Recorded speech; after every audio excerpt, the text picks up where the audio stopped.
opening for light or the window extended the entire length of the ark. And the ark was not only sealed on the outside surface to protect it from the waters of the flood, it was also sealed on the inside as well. So you have a sealed ship with a light above, and the underneath, at the bottom of the ship, we would have it would be the warmest of all. Also, you have the warmth of the decomposition of the waste and so on. The top would be the coolest. So the warm air would rise and condense at the top. So you would have condensation of water. So you have a water cycle. You would condense water to provide water for the plants and the animals. And Noah could have, during the 120 years before the flood that he was involved in building the ark, he could have made the top deck, brought in soil, planted a whole field of crops, so that by the time the animals came in and the ark was ready to launch, you already would have a fully grown, ready to harvest set of all the types of food that the animals might need. They would consume that over the course of the time, and then Noah, after the first harvest, would be able to plant a second planting, and harvest a second time, or maybe even a third time before the flood was over during the entire year.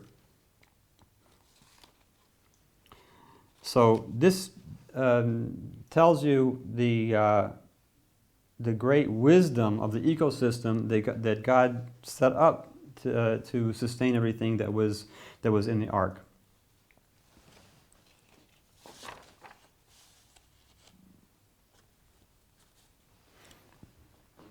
Now, does that make sense in terms of would the ark be able to sustain the weight of the soil to plant the crops? So if you figure that there was say 6 inches of strong soil in which the crops could take root over the entire top deck, you get 3,810,000 pounds of soil. Now, the first question is, that's fine for all the animals that eat the plants, but what about the carnivorous animals that were on the ark? How are you going to supply them with meat?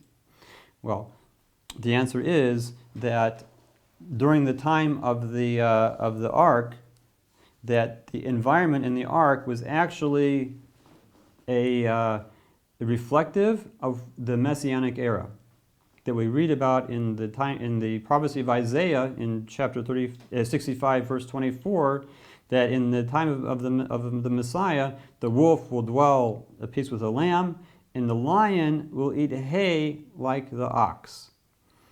And as King Solomon says, there's really nothing new under the sun. That there was a initial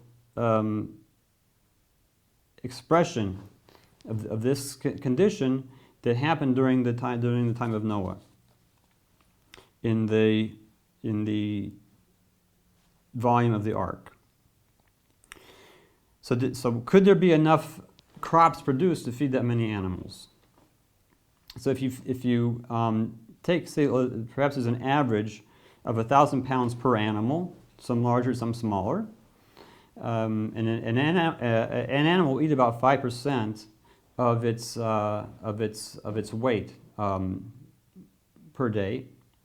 So that would be about 50 pounds of food per day per animal on the average. So if you figure also that the animals were younger, so that maybe over the course of time the average weight of the average animal was about 800 pounds, that would be 40 pounds of food per day.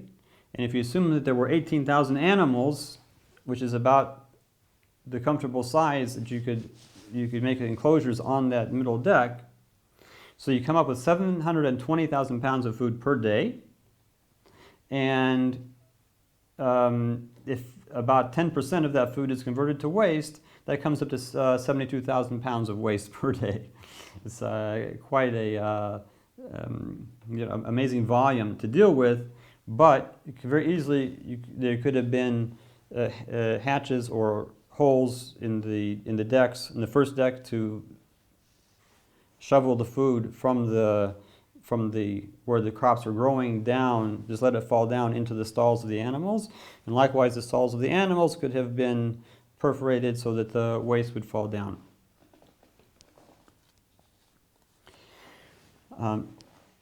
So that amount that we just mentioned for the needs of 18,000 animals comes out to be about half the maximum payload of the ark that would still allow it to stay afloat.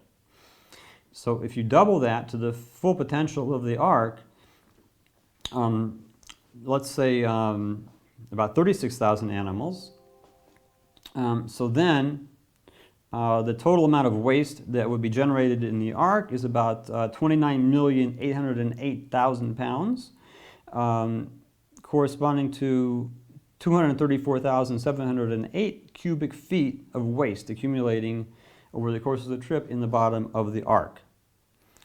Now the hold of the ark in the bottom had a volume of 1,579,400 cubic feet, so we can see that dimensionally and structurally everything is consistent.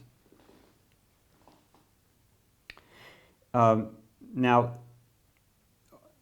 the length of the submerged part of the ark at 15¼ cubits, which we learn out from the verses in the Torah, was about half the height of the ark, and being submerged not more than half its height, that was still a stable condition for the ark to stay afloat and not tip over. Because also in verse 20 in chapter 7, it says that the flood waters rose 15 cubits above the tallest mountain. And the ark being submerged at maximum at about 15½ cubits tells you that the ark was in no danger of ramming into any mountains during the time that it was floating on the waters. So all of that works out consistently. So now we have a question. Which was it? Was the ark packed to its maximum capacity, the maximum number of animals, and that maximum necessary amount of food, or was it more comfortable with, say, even half that number of animals? Again, this is something that was dictated by God.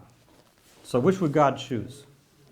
So we have a hint to this in another story in the Hebrew Bible, from the story of the tabernacle, the Mishkan, that was built by the Jews after the revelation at Mount Sinai.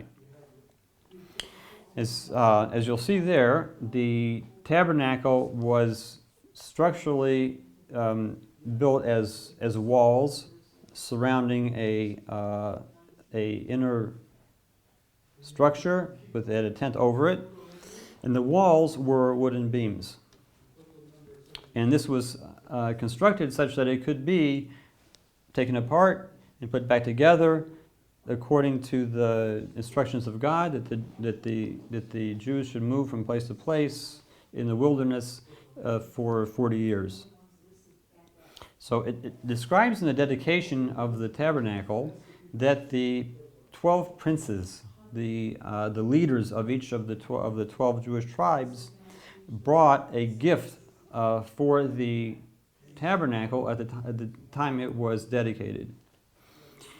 So it says there that the 12 princes brought 6 wagons on which to transport the parts of the tabernacle. And this is an amazing thing. The 12 princes, obviously, they were among the most wealthy of all the Jews at that time. And it says that like each one could have built the entire tabernacle from his own resources.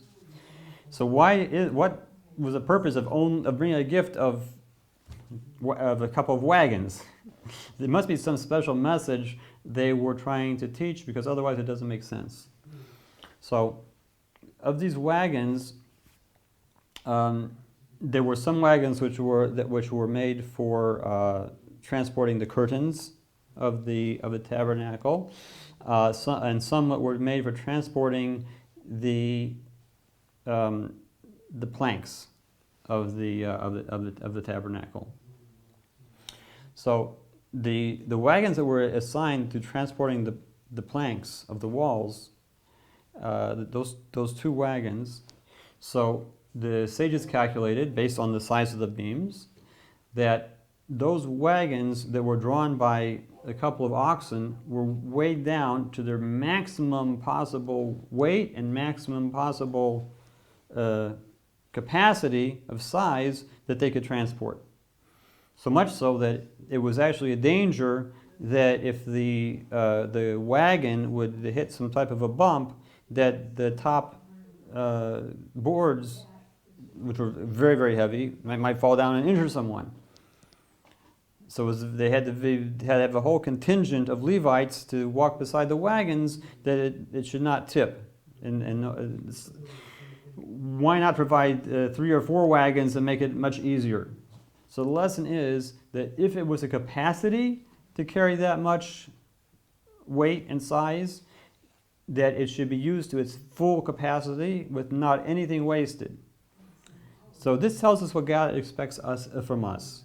That if we have the capacity to do our service to God and to influence the world in a certain way, if we are using less than our full capacity, we're actually not doing a proper service to God, because we're wasting part of the strength and ability that God gave us, and that was for a certain purpose. So likewise, you can definitely assume that if God gave the dimensions of the ark, which would be able to hold a certain amount and carry a certain amount of weight, that those were the dimensions that could possibly carry everything that God wanted to be in that ark, with nothing wasted over. So that would tell us that our estimates should always be on the larger size, the maximum capacity around, like we said, which we'll explain more later, about 36,000 animals, being small animals, young animals that wouldn't eat too much and not take up too much weight, so you get the maximum number of species represented in the ark.